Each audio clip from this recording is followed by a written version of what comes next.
안녕하세요. 지적재산권 22강에 대한 강의를 시작하도록 하겠습니다. 22강에 대해서는 상표권에 대해서 하도록 하겠습니다. 그래서 여기까지가 상표권에 대한 이론 강의가 되겠습니다. 오늘 목차를 보면 상표권, 즉 상표권의 효력 및 그 제한, 그 다음에 상표권과 관련된 심판 및 소송, 상표권 침해에 대한 구제에 대해서 하도록 하겠습니다.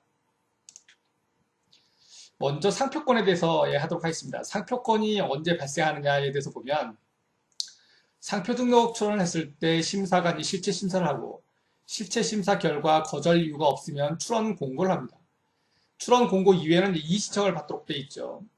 이의신청이 없다든지 또는 이의신청을 했는데 이의가 없다든지 그러면 등록 결정을 하고 등록 결정 등본을 송달받은 날로부터 출원인은 2개월 이내에 10년치의 등록료를 납부하면 원칙이죠. 물론 이제 5년씩 분할 납부도 가능하고요.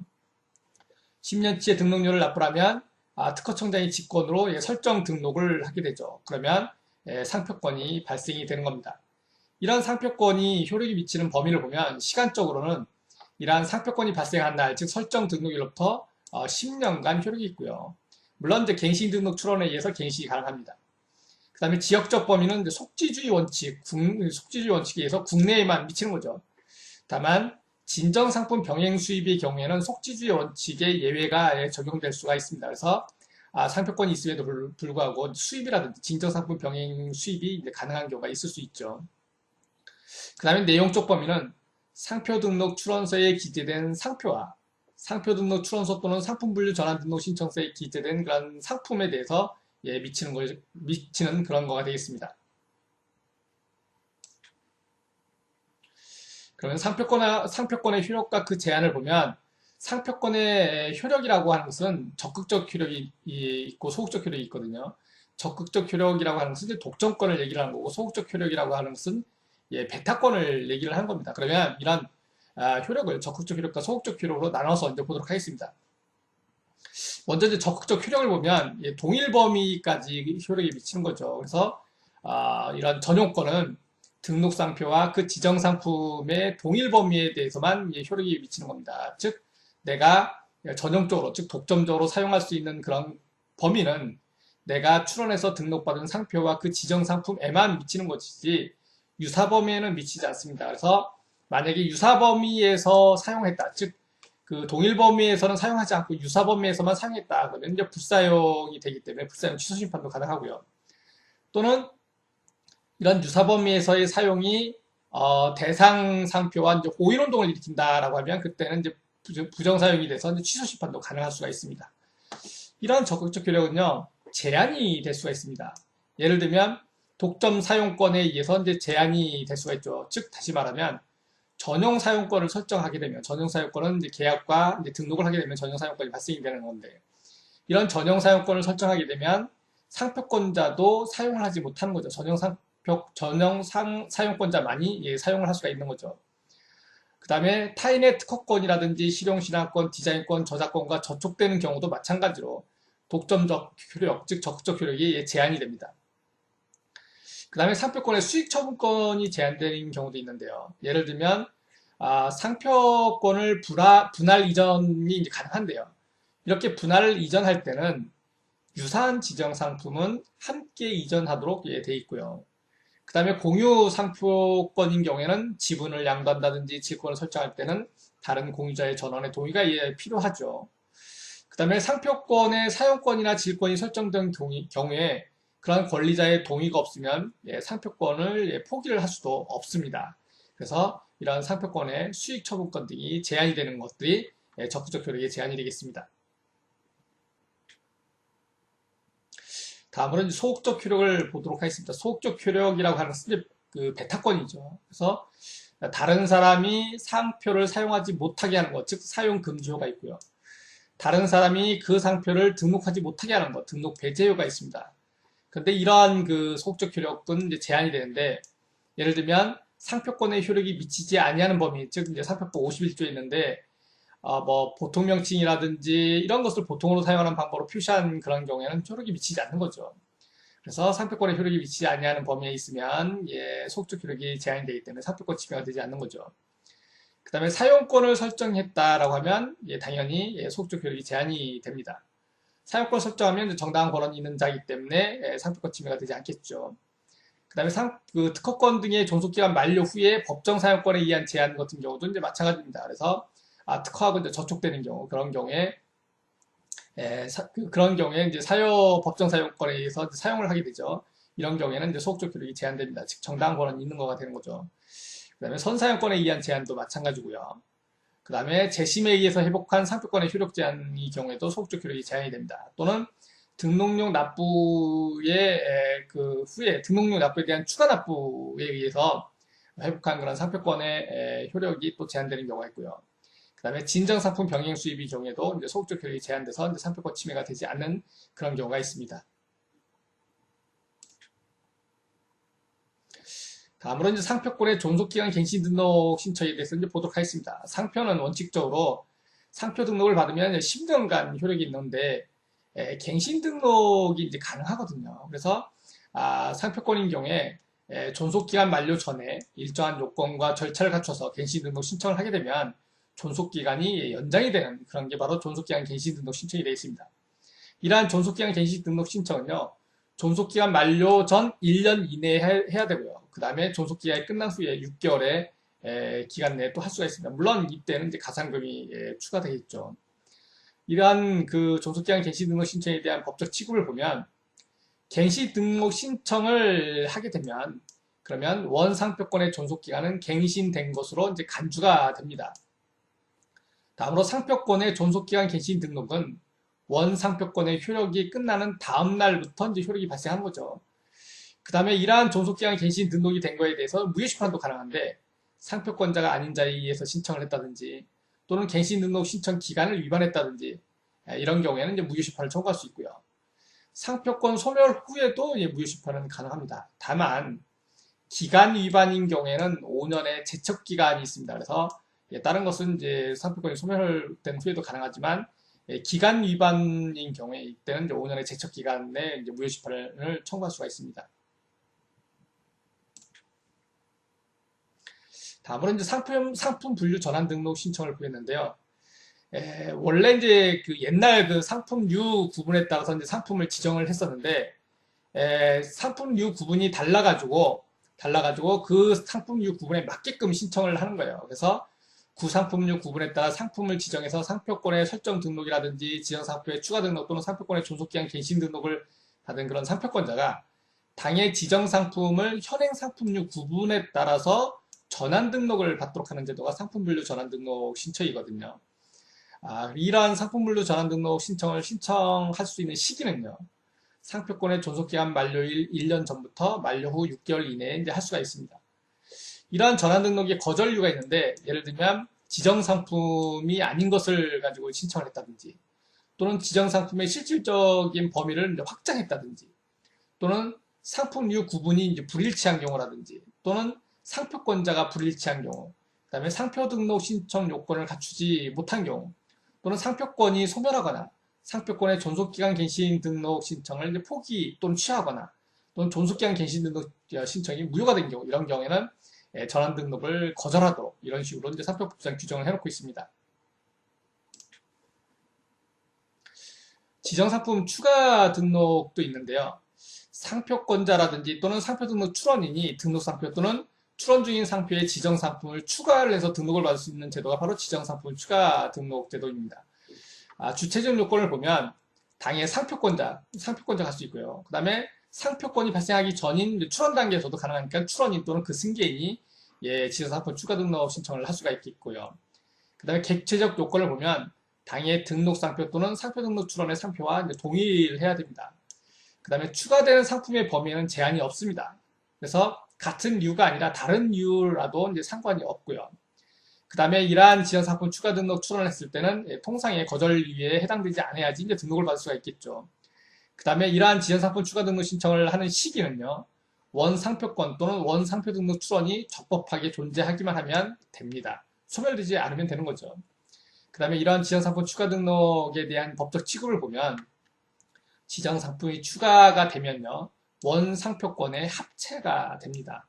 다만 지정상품 추가 등록 무효 심판도 가능한데 이렇게 그런 무효 심판에 의해서 이 지정상품 추가된 것만 독자적으로 소멸은 할 수가 있습니다.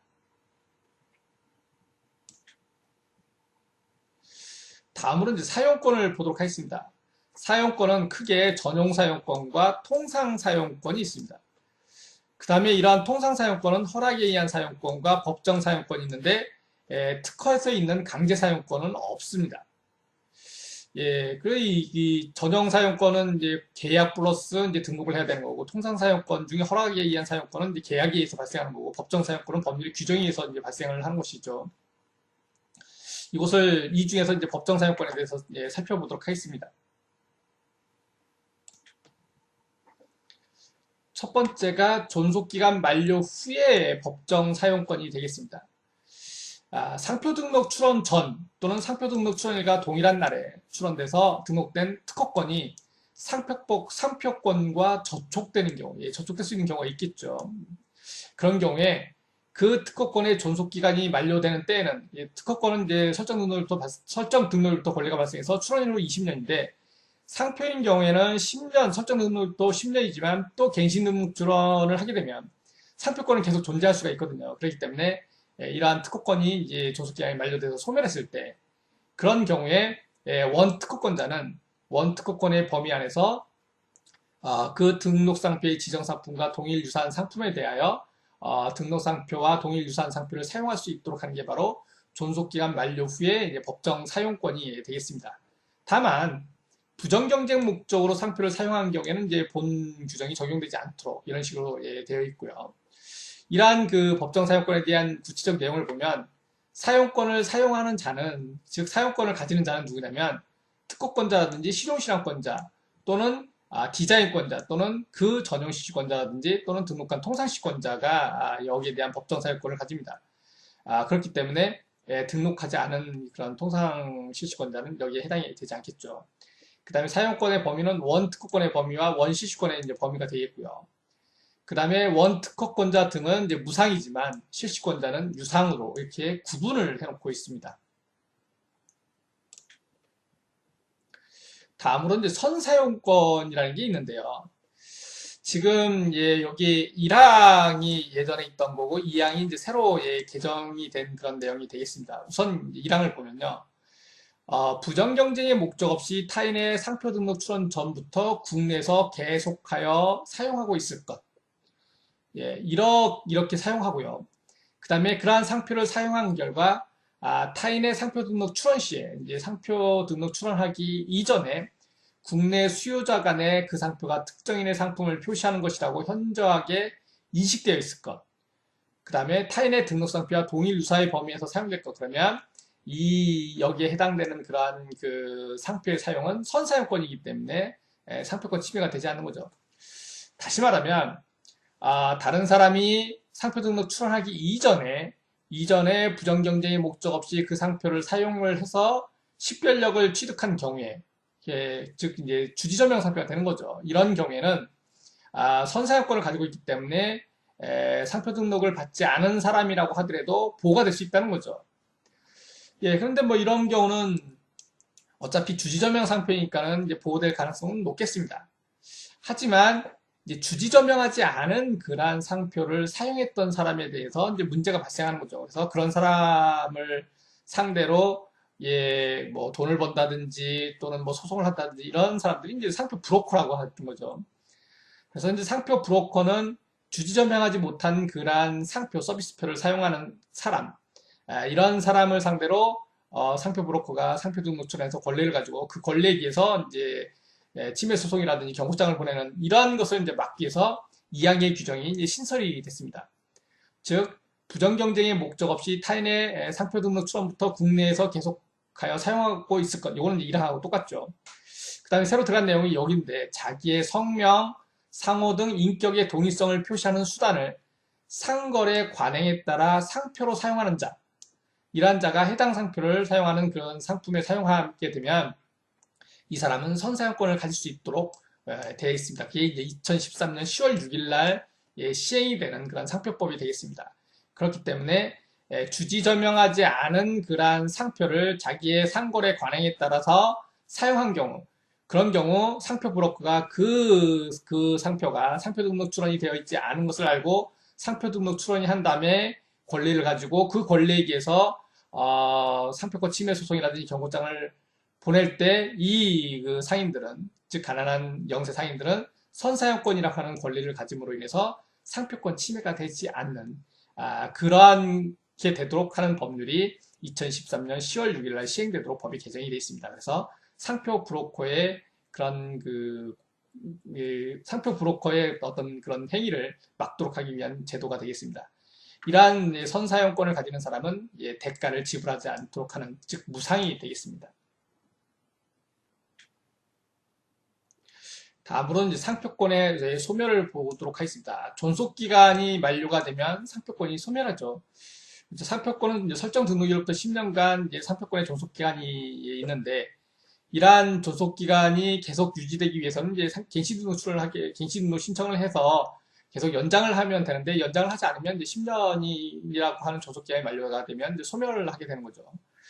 그 다음에 상표 등록료는 원래는 이제 10년치를 납부를 하게끔 돼 있는데, 지금은 이제 법이 개정돼서 분할 납부도 가능하거든요. 그래서 분할 납부하면 이제 처음 1회분만 납부하면 5년간 효력이 있고, 그 다음에 또 2회차분을 납부를 해야 되는데 그렇지 않을 경우 소멸됩니다. 그 다음에 상표권을 포기한 경우도 마찬가지죠. 이러한 상표권의 포기는요, 지정 상품별로 포기할 수도 있고, 이러한 지정 상품별로 이제 포기할 때 이제 말소 등록을 하게 되면 그 포기 이후에부터 이제 효력이 발생하는 거죠. 그 다음에 상표권의 경우에는 상속인이 부존재한 경우, 또는 상속인의 이전 등록을 불이행한 경우, 이런 경우에는 상표권이 소멸이 됩니다. 즉 상표권자의 사망일로부터 3년이 되는 날의 다음 달부터 상표권이 소멸되도록 하고 있고요. 법인이 소멸된 경우도 마찬가지죠. 그래서 법인이 청산 종결 등기를 했다라면 그 이후에 이제 상표권이 소멸되는 거고, 그다음에 상표 등록을 취소를 할 수가 있는데 취소 심판에서 취소가 되는 경우가 있거든요. 그런 경우도 그 취소 심결이 확정된 날로부터 이제 그 상표권의 효력이 소멸되고요. 그다음에 상표 등록이 이제 무효가 된 경우는 이제 후발적 무효 사유가 아니라 이제 소급 소멸되는 거고, 후발적 무효 사유는 이제 장래효가 있는 거죠. 그래서 이러한 그 무효 심결이 이제 확정이 돼 버리면 이러한 상표권은 소멸됩니다. 다음으로 심판 및 소송에 대해서 보도록 하겠습니다. 심판이라고 하는 것은 상표 등록 출원에 대하여 심사관이 행한 처분이라든지 그 처분에 의하여 부여된 상표권에 관한 분쟁을 해결하기 위하여 특허심판원의 심판관 합의체가 행하는 특별 행정심판을 말합니다. 이러한 심판은 크게 두 가지 종류가 있는데요. 결정계 심판과 당사자계 심판이 있습니다. 결정계 심판과 당사자계 심판의 가장 큰 차이점은 피청구인이 있는지 없는지 여부가 이제 가장 큰 차이가 되겠죠. 당사자계 심판은 이제 청구인과 피청구인이 있어서 서로가 이제 청구인과 피청구인끼리 다투는 경우가 이제 당사자계 심판이죠. 근데 결정계 심판인 경우에는 청구인만 있고 피청구인은 없습니다. 그래서 결정계 심판인 경우에는 이제 조금 이제 당사자계 심판하고 다른 거죠. 이런 결정계 심판의 그 종류를 보면 거절결정 불복 심판이라든지 또는 보정각하 결정 불복 심판 같은 경우가 바로 이제 결정계 심판이 되겠고요. 당사자계 심판이라고 하는 것은 이제 무효 심판이라든지 권리범위 확인 심판, 상표 등록 취소 심판 이런 것들이 이제 당사자계 심판이 되겠습니다.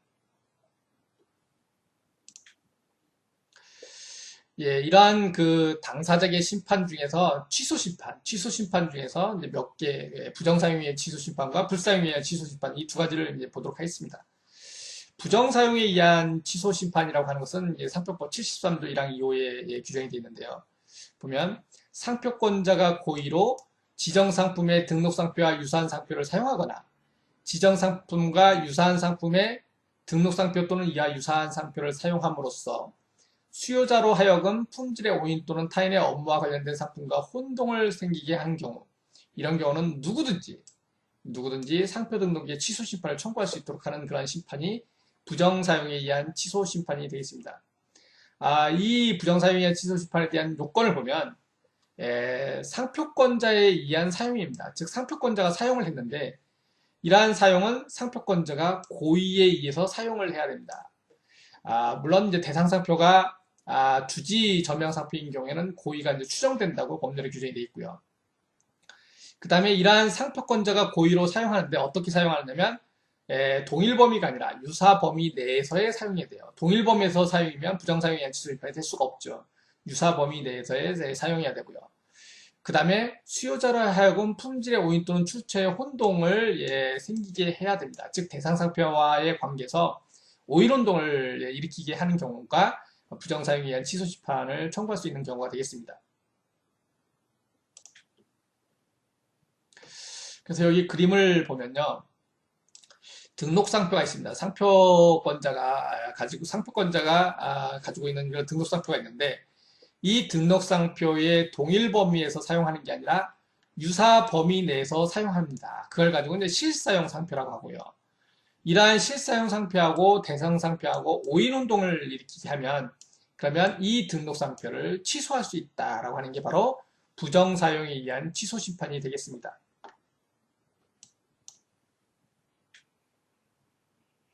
다음으로 불사용에 의한 취소 심판을 보도록 하겠습니다. 상표권자, 전용사용권자 또는 통상사용권자 중 어느 누구도 정당한 이유 없이 등록상표를 그 지정상품에 대하여 취소 심판 청구일 전 계속하여 3년 이상 국내에서 사용하고 있지 아니한 경우 이러한 경우에는 이해관계인이 상표 등록의 취소 심판을 청구할 수 있도록 하는 것이 바로 불사용에 의한 취소 심판이 되겠습니다.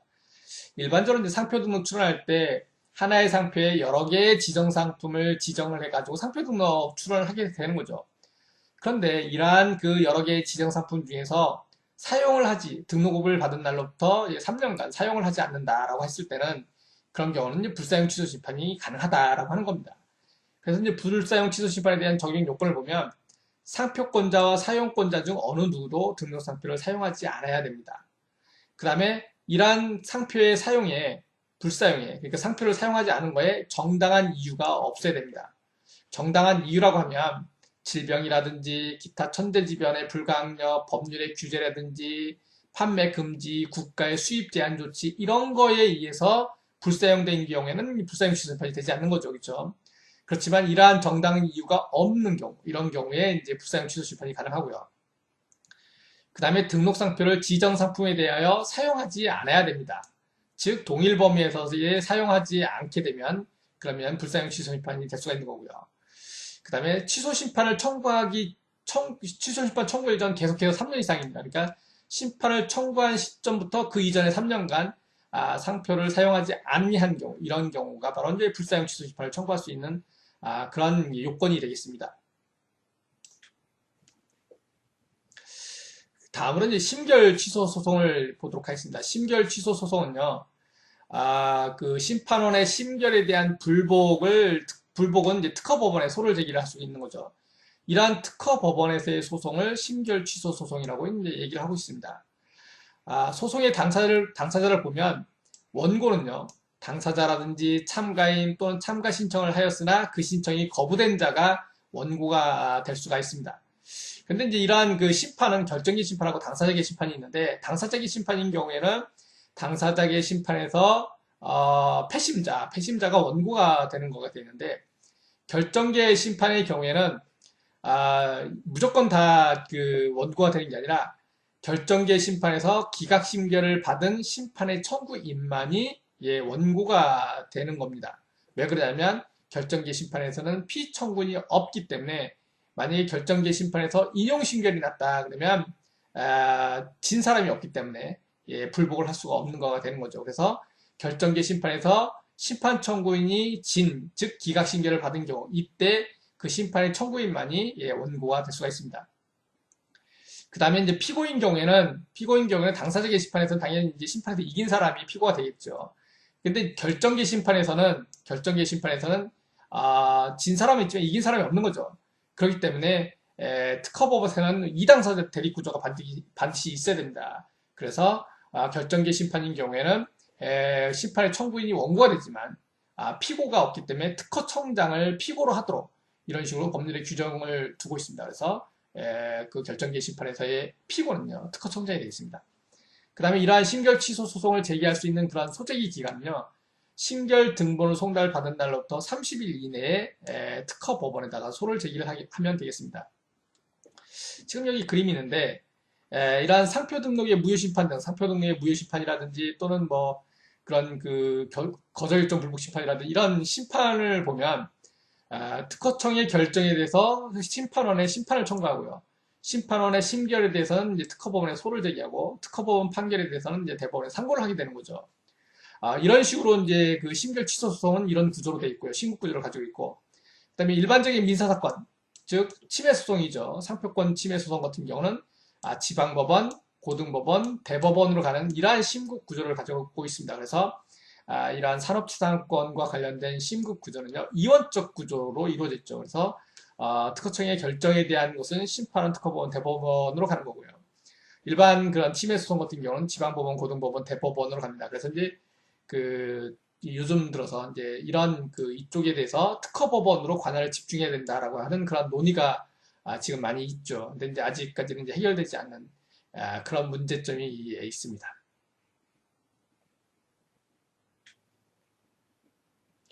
다음으로 침해에 대한 구제에 대해서 보도록 하겠습니다. 상표권 침해 유형은요, 크게 직접 침해와 이제 간접 침해가 있는데, 상표권의 효력은 적극적 효력과 소극적 효력이 있다고 그랬죠.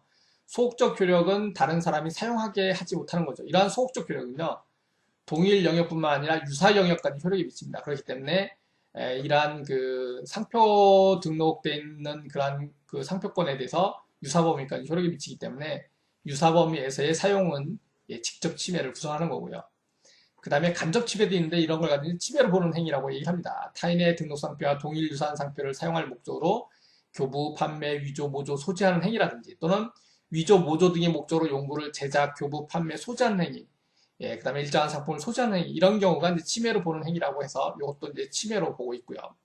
이러한 상표권의 침해가 성립되기 위해서는 상표권이 유효하게 존재해야 되고요.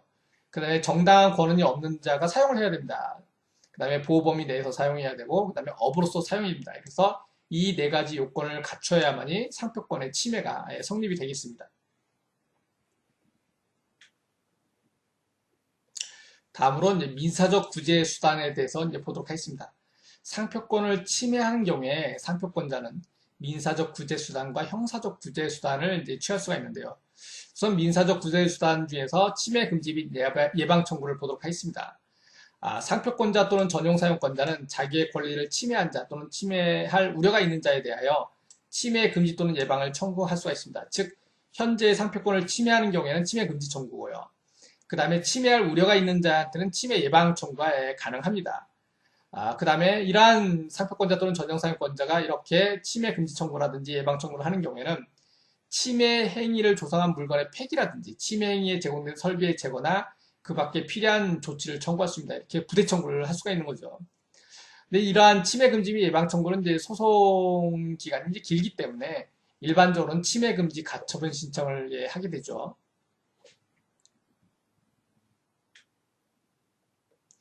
다음으로 이제 손해배상 청구를 하도록 하겠습니다. 손해배상 청구는 민법상 불법행위에 기한 손해배상 청구와 동일한데요. 이때 이제 네 가지 요건을 갖춰야 됩니다. 즉 고의 또는 과실이 있어야 되고요.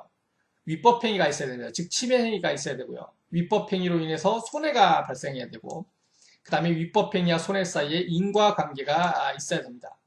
근데 이 모든 것을 피해자인 상표권자가 입증을 해야 되는데 입증이 좀 어렵거든요.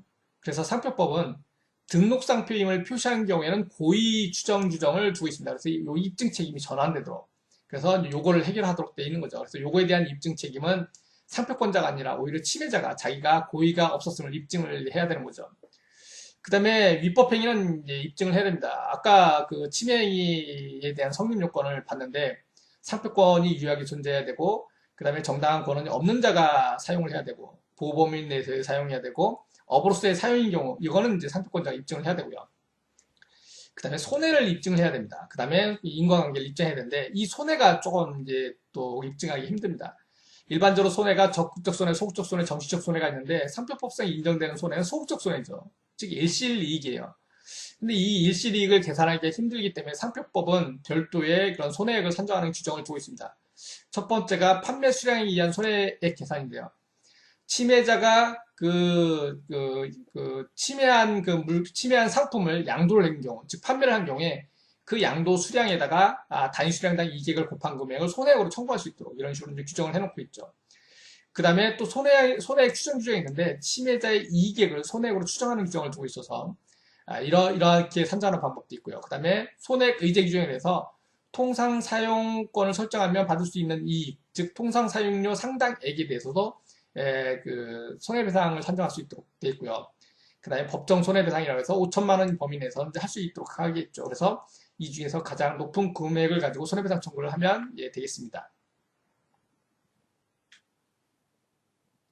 다음으로 신용회복 청구에 대해서 보도록 하겠습니다.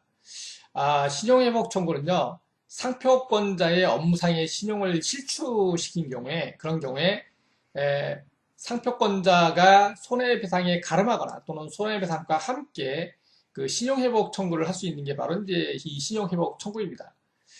근데 이제 이 헌법재판소에서 사제 광고 명령에 대해서 헌법이 규정하는 양심의 자유에 반한다는 이유로 이제 위헌 결정을 했거든요. 그래서 사제 광고는 이제 하지 못하도록 이런 식으로 돼 있어요. 그 다음에 이제 부당이득 반환 청구도 이제 민법상 가능한데, 법률상 원인 없이 타인의 재산이라든지 노무로 인해서 이익을 얻고 그 이로 인해서 타인에게 손해를 가한 경우에 부당이득 반환 청구가 가능한데, 손해배상 청구를 한 경우에는 이제 부당이득 반환 청구가 안 되겠죠, 그렇죠? 근데 만약에 그렇지 않은 경우 부당이득 반환 청구도 가능합니다. 그래서 민사적 구제 수단으로는 침해 금지 청구 또는 예방 청구, 그다음에 손해배상 청구, 신용회복 청구, 부당이득 반환 청구 이런 거를 할 수 있는데 그 중에서 가장 중요한 게 침해 금지 및 예방 청구하고 손해배상 청구가 가장 중요하겠습니다. 마지막으로 이제 형사적 구제 수단을 보면 상표권을 침해를 하면 상표권 침해죄에 해당이 되고 이러한 상표권 침해죄인 경우에 7년 이하의 징역 또는 1억 원 이하의 벌금에 처할 수 있거든요. 근데 이 상표권 같은 경우는 수유자의 이익이 중요하기 때문에 비친고죄로 하고 있습니다. 특허인 경우는 친고죄죠.